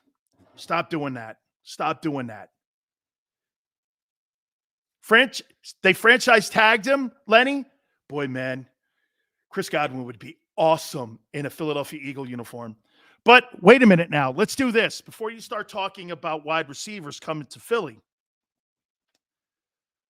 do you think Jalen Hurts is a big enough selling point for a big-time wide receiver veteran to want to play in Philly? $15 million, Yale. So the wide receiver is going to make more than the starting quarterback. The quarterback's making $1.2 million. And you're going to have a wideout making $15 million? No doubt. Deb says, yes, you think 3,100 passing yards is going to be enough to attract a big-time wide receiver to Philadelphia. I don't know. I'll tell you, do you know the place to go now is? Where do you think the places are to go if you're a big-time wide receiver? You ready? I don't know if Buffalo's the place. Cincinnati is. Green Bay is. The Chargers are. The Rams are. The Bucks with Brady? After Brady, I don't know. The problem with the Bucks is this. If I'm a wide receiver, I'm not signing a 3-year contract to play in Tampa. I don't know if Brady's there 3 years. You're telling me Kyle Trask is the next guy? I don't know who the fuck Kyle Trask is. I know he was halfway decent at Florida. That's not intriguing to me. If I'm the kid up in Green Bay, by the way, the guy in Green Bay is going to be a free agent at the end of the year. You think you're going to attract that wide receiver in Green Bay to come and play in Philly? Chris, you think Adams is going to be intrigued to come to a place in Philadelphia with 3,125 passing yards? No way. He's looking at Hall of Fame himself. He's not going to come to a place where he's going to get less targets, less yardage. Why would he? You know how these diva wideouts are. But again, yeah, you got to remember something. That doesn't mean you can't win a championship. You know what I'm saying? If you don't have a veteran wideout that is a guy who wants to come because he's looking to get 1,600 yards every year and 100 catches, that doesn't necessarily translate into Super Bowls. Just Mike says Adams will go where Rodgers goes. Probably. Why wouldn't you? I'm going to go where the best signal caller is. And where a guy that feels comfortable with me. Right? And by the way, it doesn't mean that you don't get somebody that could bring a lot. How about this? That A.J. Green. Look what A.J. Green has done to the Cardinals. That was a good sign by them. They had two good signs. Okay? That A.J. Green sign, and I think the Connor sign was awesome for Arizona. They've been banged up, and they lost Hopkins for the last couple of weeks, and that's why that team's walked back a little bit. How about AB? Man. AB's looking to get his career regenerated again.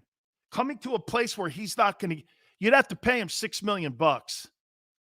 And do you feel comfortable giving AB $6 million right now when you know that guy's still a lightning rod? I don't know. You know what I'm saying? Mike Williams of the Chargers, I like him. He was injury prone when he came out of Clemson, but he's had a pretty fair career. And I don't know if he's going to be really all that expensive. That's a guy you might want to have in the room. Ariel says Adams is staying. By the way, I agree because I don't think Rodgers is leaving. I just don't think he's leaving.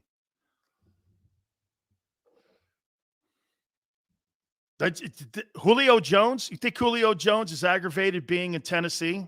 Depends on how far Tennessee goes. If Julio Jones, and they get, by all reports, Derrick Henry back for the playoffs, remember something. Aren't they a 10 or 11 win football team right now? Aren't they like 10-5 or 11 wins or something? Okay, you get Derrick Henry back, and you're like the 2 or 3 seed in the AFC playoff race, and you get that horse back? Dude, you could run your way all the way to Los Angeles and play in the Super Bowl. That guy is a bitch. He turns your – and it's been a great coaching job by Mike Vrabel. Mike Vrabel has done a hell of a coaching job with that football team. They lost him in week 8.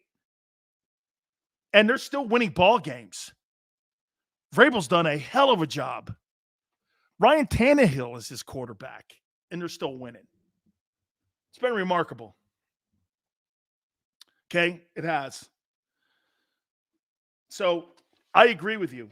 I think free agency-wise, and by the way, don't talk offensive line. Nobody puts good old linemen up in free agency. When's the last free agent offensive lineman you saw where you went, wow? Remember, they had to make a trade for Trent Williams. with Washington. Trent Williams just wasn't like a free agent. They made a trade for him. Orlando Brown was traded. He wasn't a free agent. Those great O-linemen are not out there on the open. You never see great O-linemen as free agents because you need – those guys are as hard to find as offensive quarterbacks. They are so hard to find. Yes. So I would say wideout.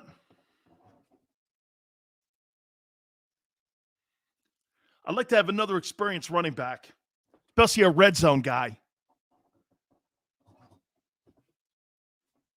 And then I would fill the wide receiver running back.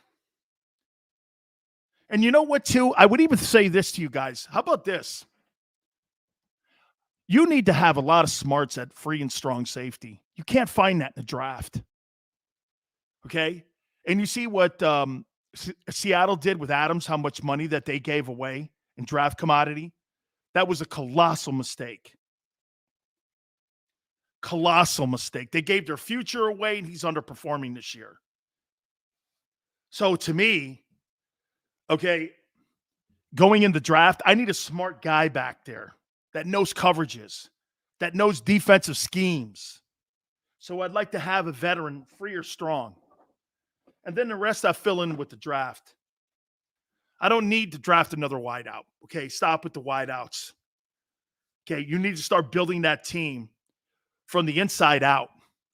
More inside there. Get Fletcher some help. By the way, you got a decision to be made. Can I tell you this? There's a lot of people saying that Jordan Davis is going to be one of the top picks by the Eagles in this upcoming draft. Kid out of Georgia. He's 6'5", 365 pounds. That could be the end of Fletcher. Fletcher will be the highest paid player and is the highest paid player on the Eagles right now. So they're going to save cap space, probably eat a little bit of that money, move him for a 3 or 4. You're going to have a 12th pick there. If you move Minshew, you're either going to get a 4 or 5 there with that. That's going to be 13 picks that you're going to have, 3 in the first, $50 million in cap space. You're set up for the draft. You're set up for the future. You're set up to be the best team in the NFC East. Let's take a time out. We'll get to your thoughts. Keep it right here. Please hit the like button on the National Football Show. This is Joe Krause of Krause's Coats, inviting you to donate a slightly worn coat or jacket and help veterans stay warm this winter. Go to Krause's Coats on Facebook to help those who've served. Have a happy holiday.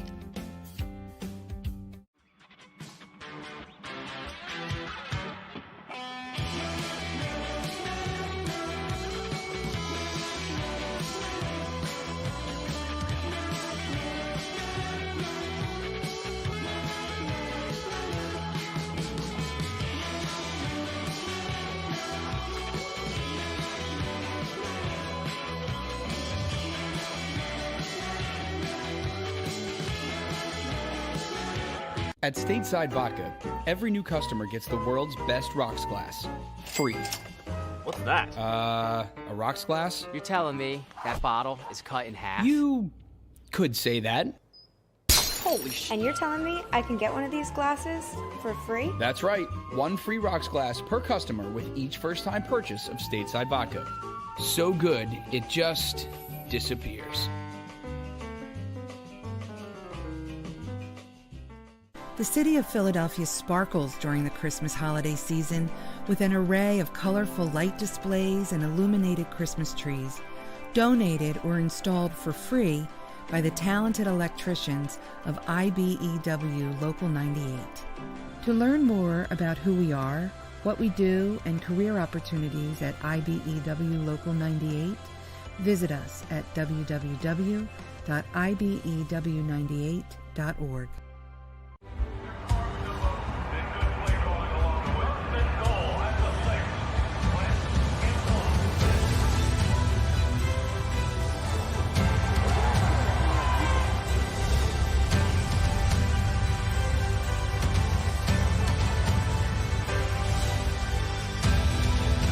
Field of life, First Trust Bank is there for you.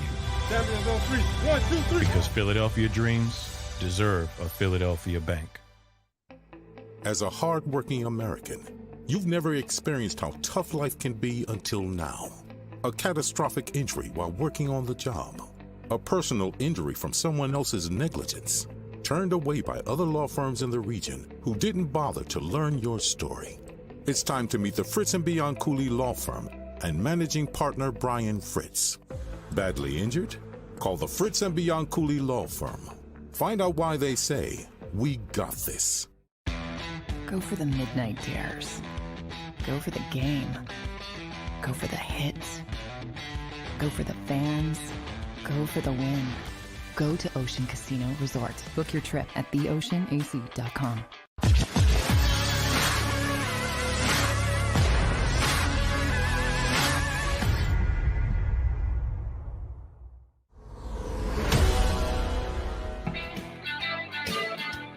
Welcome back. National Football Show, your boy Big Sills. Please hit the like button. You guys destroyed it today. Thank you so much, man. You guys have been great. See, the NFL came down on Brady, kind of. Don't throw our tablet or you'll be fined. Okay. I'm sure he took that to heart. The next time Brady gets shut out, I'm sure he'll take that to heart. League informed him, if you break another tablet, he'll be fined. Jesus, Grammy. The league is so petty. Really. And like I say about this COVID stuff, please stop with it. I'm supposed to believe that the NFL cares about guys getting the sniffles. And they don't care about brain injuries or concussions.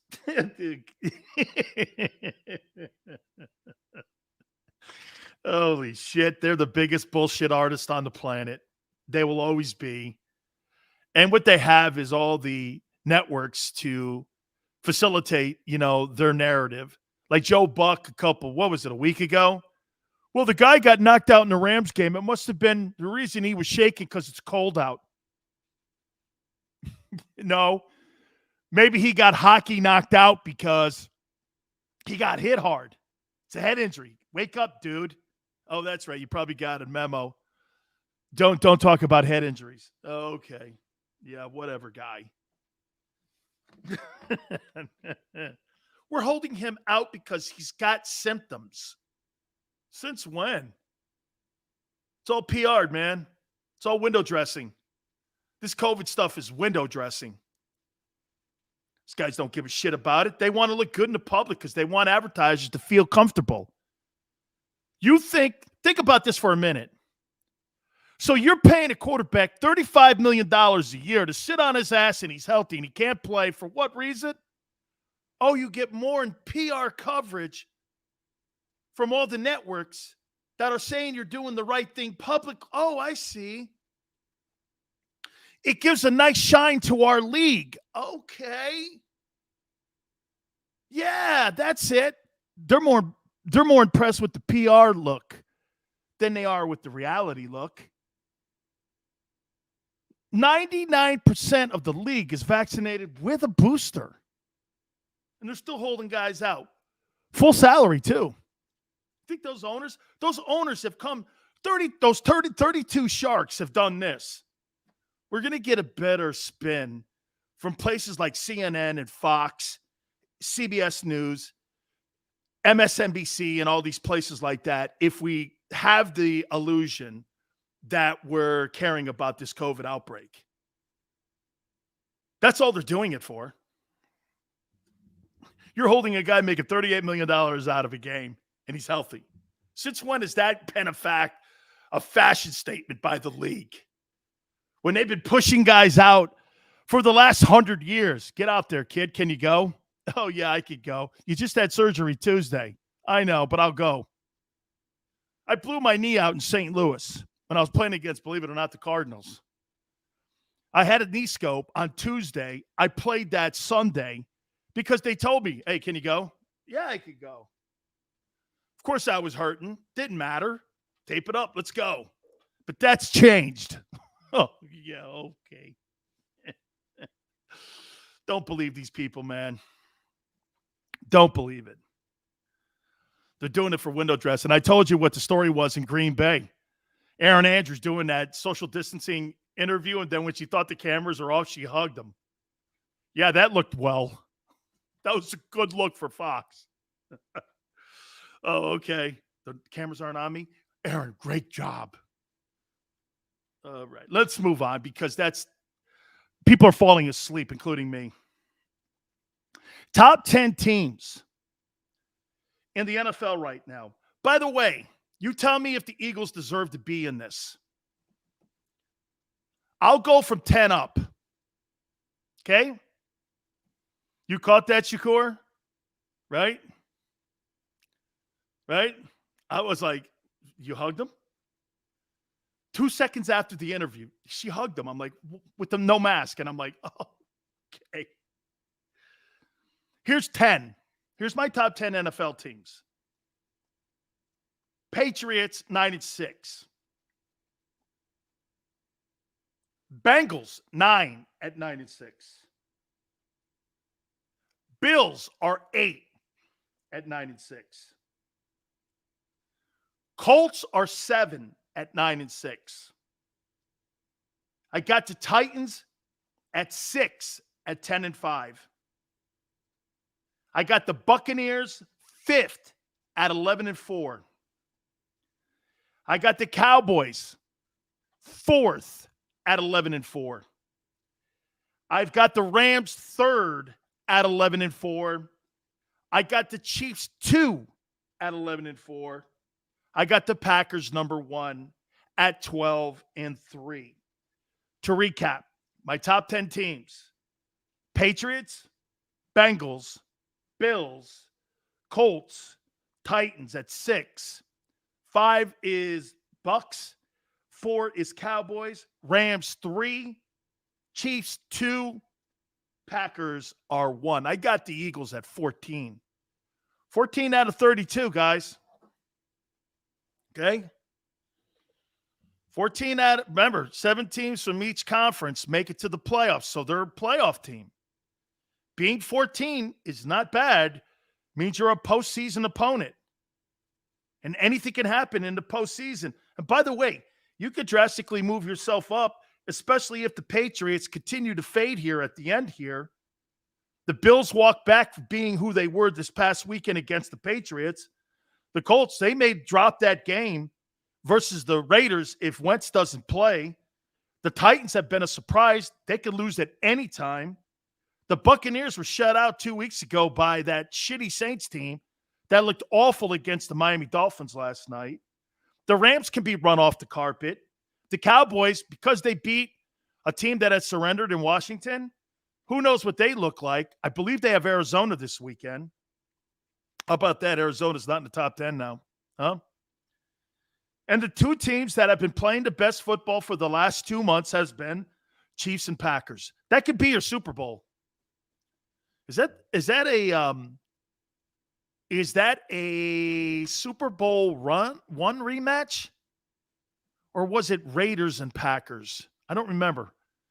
Was it Chiefs and Packers? I think were in Super Bowl one. I know it was the Raiders and the Chiefs were in the first 2 Super Bowls against the Packers. Okay. So yeah, it's something like that. But the Chiefs have been playing better football, and it's all coming down to the fact that they're playing better defense. Chris Johnson's finally showed up. And do not be surprised, because I'll tell you this, Super Bowl one, thank you, Smile. Okay? And the Packer defense with Rasul. How about I leave it there? Okay. Let me just stop with that guy before I kill myself. Okay. Merrill Lynch, Rasul Robinson.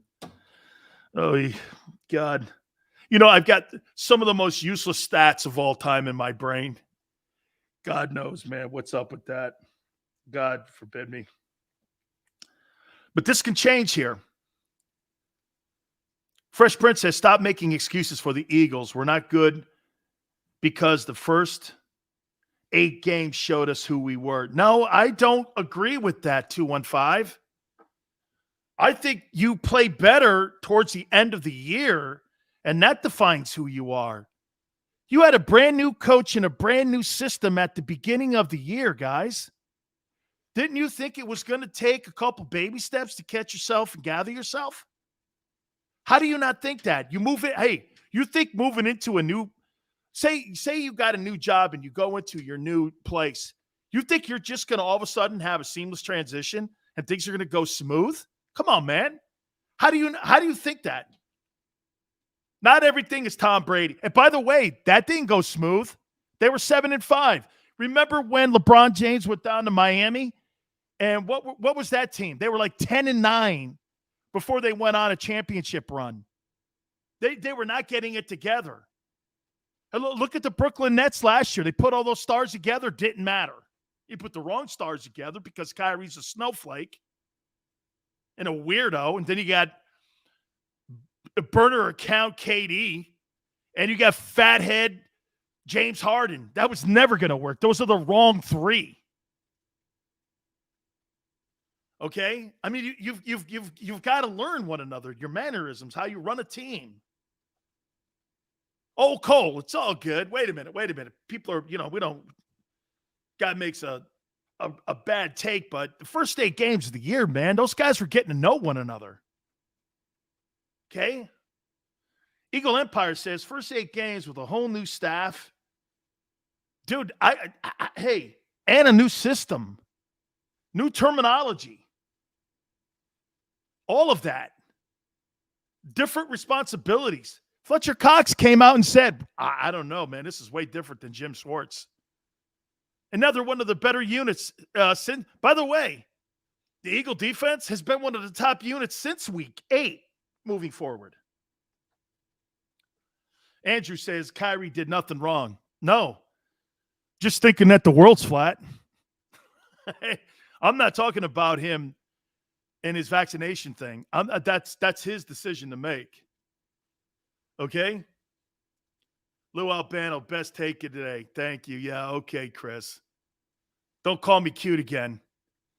Okay? Hey, Forte time fertilizer takes time. Yeah, no, I agree with you, Yale. I think, yeah. Lauren says it's going to be a State Farm Super Bowl. Oh, my God. We're going to have to see those two guys. That's right, Patrick Mahomes. At least I won't have to see the progressive guy anymore. I can't wait for that guy to go away. And he's playing for the Toronto Argonauts. Yeah, hey, the next time you're going to see, what's that place up in, what's that place in Canada? Oh, yeah, you know what the next time you're going to see Baker Mayfield? He's going to be doing Tim Horton commercials. Hey, make sure you stop by Tim Hortons. One of the best eateries around. Yeah, it's right here in Nova Scotia and over in Saskatchewan near Regina. That's Regina, by the way, President Trump. It's Regina, not Virginia. It's Regina. Thank you. No. It's China. China, dog. China. China. Yeah, Baker Mayfield's going to be an Alouette. Or what's the other guys up there? Oh, yeah. No, he's not going to be an Edmonton Eskimo anymore because they think that's racist. Whatever. I get it. Okay. Sure. All right. Oh, yeah. BC Lion. By the way, oh, my God. I got to show you guys this. So you know I'm not goofing on them.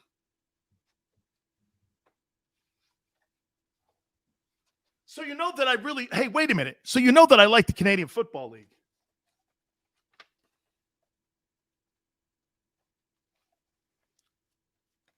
I think you guys are going to like this. Okay. So check it out. I found this the other day. So listen to this. I was offered a 2-year contract, a Canadian contract, 2 years. What's the money? Holy Jesus. Look at the money. 55 grand Canadian money. You see that? 55 grand. Can you see the 55 grand? Canadian money? Eee. 2-year contract with an option. Then I was also offered a Toronto Argonauts contract in place. So the Canadian Football League offered me another contract. I ended up signing. See, here's the Saskatchewan. Congratulations. I decided not to. I said, nah, big sills and snow drifts is not working for me. And then I decided to do this. I played in Vegas. And I wanted to play for Ron Meyer. So I played for the Las Vegas Posse. And that's my claim to fame as a Canadian football player. I played a couple games up there in Canada and went, nah, I don't think so. Yeah.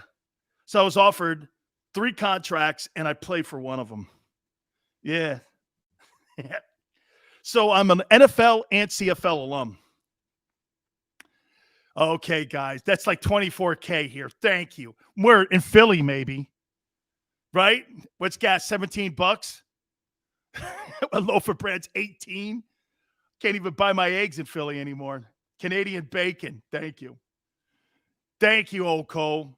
Played in Mexico, it'd be $1 million pesos. Thank you. This is just, I'm not doing that anymore. Screw you guys. Screw it. Not happening. See, I think, hey, get this. That's cute. Camden. What did I tell you about that? Cute. Don't ever tell a guy he's cute. Oh, Saint. I noticed that. I haven't said shit about that. I love the end racism signs in the football games. Don't even think about race until I see it. Good advertising. Or on the back of the helmets. Right? Oh, hey, is that... I wonder if that is a direct thing to John Gruden. Had they had those the whole year? Okay, Beast. Las Vegas Posse? Wasn't that a girls' football league?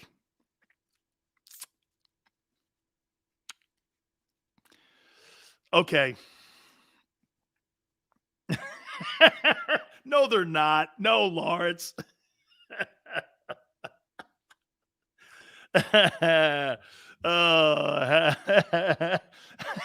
Lamar says, yes, I know, Lamar.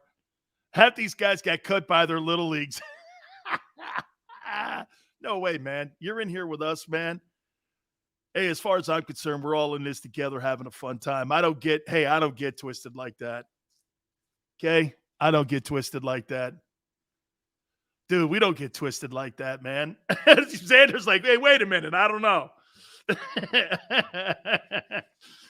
No. Big Sil's about to break some kneecaps. No. What's the guy in Detroit said? Eat some kneecaps? Let me take a time out here, man. Hey, you guys have been great. We've had a lot of fun today, man. Isn't it great being 8-7, talking playoffs and such? I think it's awesome. Guys, please hit the like button. You've been sensational today. Thank you so much. Having a boatload of fun with you guys today. And by the way, all good. Everything is great. You keep it right here on the National Football Show. This is Joe Krause of Krause's Coats, inviting you to donate a slightly worn coat or jacket and help veterans stay warm this winter. Go to Krause's Coats on Facebook to help those who've served. Have a happy holiday.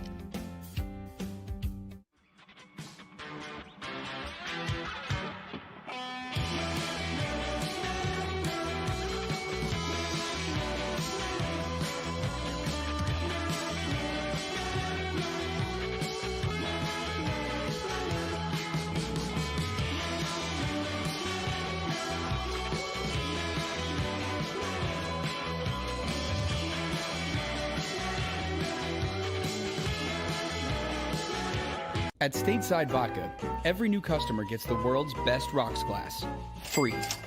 What's that? A rocks glass? You're telling me that bottle is cut in half? You could say that. Holy shit. And you're telling me I can get one of these glasses for free? That's right. 1 free rocks glass per customer with each first-time purchase of Stateside Vodka. So good, it just disappears.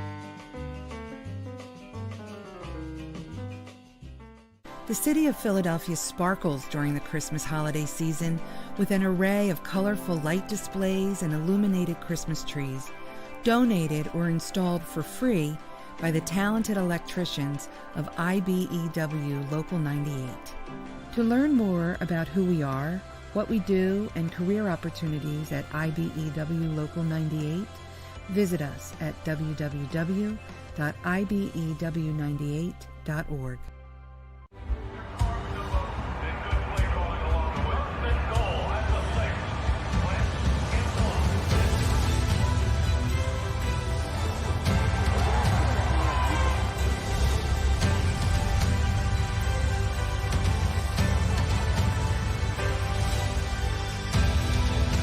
Field of life, First Trust Bank is there for you. 7 on 3. 1, 2, 3. Because Philadelphia dreams deserve a Philadelphia bank. As a hardworking American, you've never experienced how tough life can be until now. A catastrophic injury while working on the job. A personal injury from someone else's negligence. Turned away by other law firms in the region who didn't bother to learn your story. It's time to meet the Fritz & Bianculli Law Firm and managing partner Brian Fritz. Badly injured? Call the Fritz & Bianculli Law Firm. Find out why they say, we got this. Go for the midnight dares. Go for the game. Go for the hits. Go for the fans. Go for the win. Go to Ocean Casino Resort. Book your trip at theoceanac.com.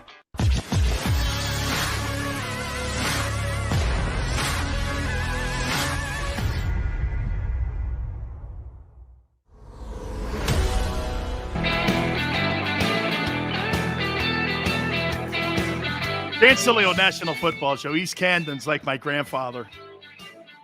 That was a contract to Football League. Please hit the like button. Yeah, see, what you can't do in places like South Philly, New York, Boston, or an Italian family, you can't toot your horn. And you want to know something about the Krauses too? Don't throw any kudos at them. Thank yous and okay, guy, great, yeah, all right. It's so Philly. Oh, you know how they say the map of Sicily's on my face? The map of Philly's on their face. No, okay, great, okay. What do you want me to do? So here's Xander after like the show. Hey, so he goes like this. What do you want me to do? Tell you it was a good show? What the hell do you want? No, I don't want nothing from you, guy. I don't want nothing from him. What do you want me to do? Tell you? Seriously, you need to be stroked like that? I don't need to be anything like that.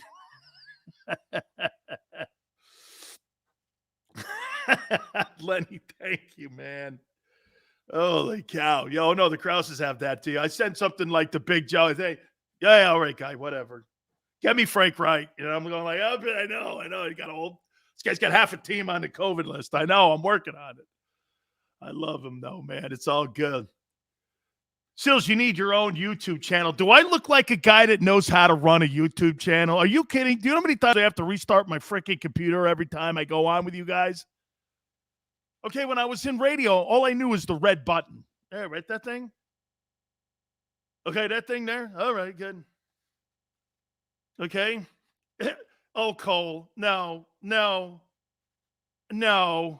I don't want it, and I don't need it. Hey, Frankie Coffee Cakes. I'm not going to roll the dice with that guy's face down there. Get him out of here. Put him in the bathroom. No. Not going to have him roll the dice looking at that face. Get him in the bathroom. Get him in. Get him in there. I got 500. I don't care what you got. Oh, podcast? Hey, I couldn't tell you the difference between a podcast and like a mic. I don't know what a podcast is, man. I don't know that shit. No, I by the way, I tweeted something out like that once. Big Joe came on me going, "Oh, this is a network here, guy. This ain't a pod. What are you talking about?" I got undressed for it. Still using Nokia. No. Hey, MySpace I just got rid of a year ago. Okay? I know. Hey, Fresh Prince. My daughter goes like this. By the way, I learned something on Twitch. Okay, I got like a Twitch account, And so what is that thing called? Bombarding. So you guys are never going to believe what's his name? The running back for the Chargers. What's the guy's name who's the running back? Eckler. Oh, God. The running back for the Chargers. I forget his name. So all of a sudden, yes, Eckler, okay. He comes on my Twitch channel. My daughter's like friends, like kind of watch the channel sometimes, when I'm on it. And I'm getting bombarded. And there's thousands of people. I thought they were pranking me. All of a sudden, I kind of like this. I closed the channel down. And then Austin Eckler, that's it. And then he like sends me a message and he goes, "Hey man, I was just trying to help your channel out." And I'm like, "Oh my God." Tried calling into the show. He goes, "I really love what you do." And holy cow, man, I had to apologize. So my daughter comes running down going, "Dad, don't be a jackass. Are you kidding me? You got bombarded? That's the best thing that could ever happen to your channel." How do I know that? Read a book. I'm like, oh, well, usually when you get pranked, she's like, usually, well, Dad, you're back in the day when radio was still on a tower. Things are done on the internet. And I'm like, oh, God, I don't know shit, man. Oh, dude, he was so cool to me too, man. Yeah, that's it. That's it, Eagle. It's called a raid. That's what it was. It was a raid, right? That's right. Thank you, bro. And they raided oh man, there were thousands of, we had like 20,000 people on that night. And I'm sitting there going like, holy, and it was all because of this guy, the Chargers running back. He called into the show. I hung up on him.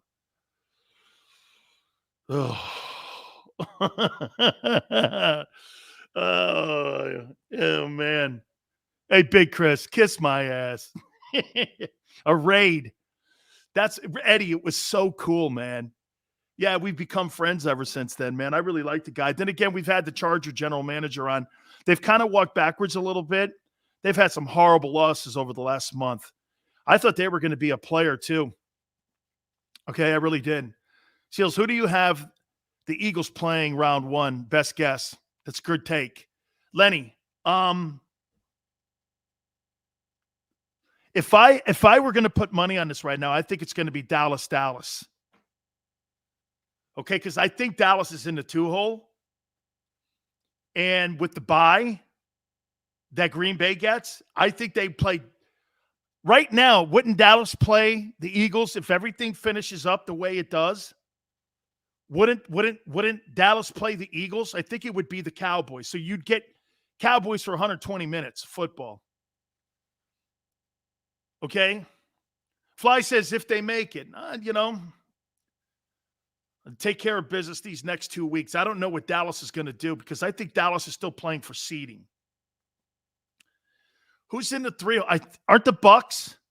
It's either Bucks or Rams are in the 3-hole. I think the Bucks or Rams are in the 3-hole right now. Yeah, hey, you imagine beating Dallas twice in a row? Holy criminy, man. Would that not be awesome? And you end their season and send that sorry-ass team home? I'm sorry, but I don't believe in the Cowboys. I did early. Then I realized, you know what? What I'm seeing with Dak, I went like this. Rams are in 3. Okay. As Bart Scott would say, can't wait. Wow. That would be awesome, man. That would be – you play Dallas 2 games in a row, and you get a chance to kick their ass twice. Go 2-0 to end the season. Armin says paper champions.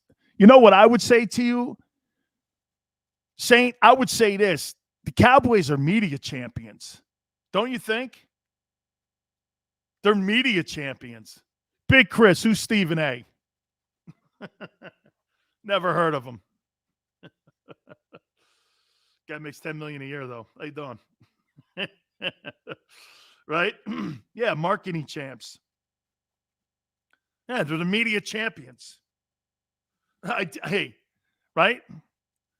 Because you got people around knowing that every time you talk about the Cowboys, you get ratings. Because the Cowboys are, for whatever reason, one of the highest rated sports teams in the world, next to Man U. And it always gives them the opportunity to get really great numbers. That's why people bring them up. Here, you want to know a sports show nationally? Cowboys, LeBron, who else? Crap on the Patriots. Say something terrible about Philly. That's about it, really, right now, right? That's your sports show nationally. Not too hard. All right, guys. Another great day, man. Thank you so much. You guys have been a lot of fun. We had some fun today, didn't we? Yeah, first of the year is coming up this weekend. Big Sills' birthday's coming up this weekend. I'm looking forward to that. Let's spend the time with my family. I love my family. Been together 33 years, so we're all excited about that. My wife and I. Can you believe that? Big Sills has been married 33 years. Pretty crazy. Anyway, thank you again. Hit the like button. Till tomorrow, 4 to 6 Eastern time. Hopefully, we're going to get Phil Simms tomorrow. We're working on Phil. We appreciate it. Thank you so much. Till tomorrow. We'll see you on the flip side.